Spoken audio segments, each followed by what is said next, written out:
Putin की भारत यात्रा, मोदी का मास्टर स्ट्रोक, अमेरिका पश्चिमी देश सकते में। रूस के राष्ट्रपति व्लादिमीर पुतिन जल्द ही भारत आ रहे हैं और इस दौरे को लेकर पूरी दुनिया में हलचल मची हुई है। अमेरिका और पश्चिमी देशों की नींद उड़ चुकी है, क्योंकि भारत और रूस के बीच मजबूत होती दोस्ती से ग्लोबल पावर बैलेंस बदल सकता है। मोदी सरकार की कूटनीति अब एक नए मोड़ पर आ चुकी है, जहां भारत न सिर्फ अपनी रक्षा और ऊर्जा जरूरतों को पूरा करने में सफल हो रहा है, बल्कि दुनिया की बड़ी शक्तियों को भी अपनी रणनीति से चौंका रहा है। रूस से भारत को कई बड़े फायदे मिलने वाले हैं। सबसे पहले बात करें डिफेंस डील की, तो रूस भारत को S-400 मिसाइल सिस्टम की आखिरी खेप देने के लिए तैयार है। यह डील पहले से ही भारत के लिए बेहद महत्वपूर्ण थी, लेकिन अब इसमें और एडवांस तकनीक जुड़ सकती है।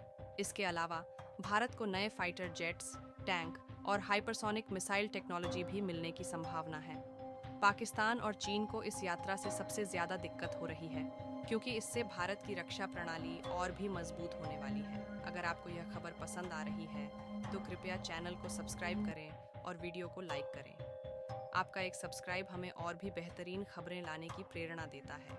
इसके साथ ही भारत को रूस से सस्ता कच्चा तेल मिलता रहेगा, जिससे देश में पेट्रोल डीजल की कीमतों को नियंत्रित रखा जा सकेगा।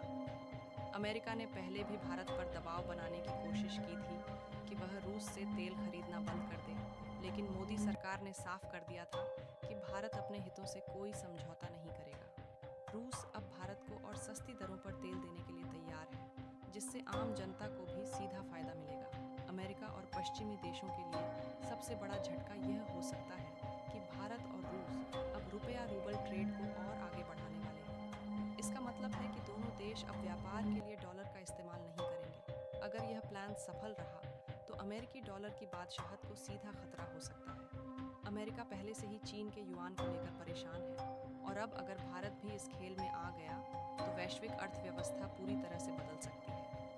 रूस चाहता है कि भारत ब्रिक्स में और बड़ी भूमिका निभाए। भारत पहले से ही ब्रिक्स का अहम सदस्य है, लेकिन अब अगर रूस और चीन मिलकर भारत को ग्लोबल ट्रेड में मजबूत करने की दिशा में कदम बढ़ाते हैं तो अमेरिका और यूरोप को तगड़ा झटका लग सकता है। इस यात्रा में ब्रिक्स को मजबूत करने को लेकर भी अहम चर्चा हो सकती है। अब बड़ा सवाल यह है कि क्या पुतिन की इस यात्रा के बाद भारत और रूस की दोस्ती और मजबूत होगी? क्या अमेरिका और यूरोप को भारत से कड़ा जवाब मिलने वाला है? और सबसे बड़ी बात, क्या भारत अब अपनी कूटनीतिक चालों से ग्लोबल सुपर पावर बनने की ओर तेजी से बढ़ रहा है?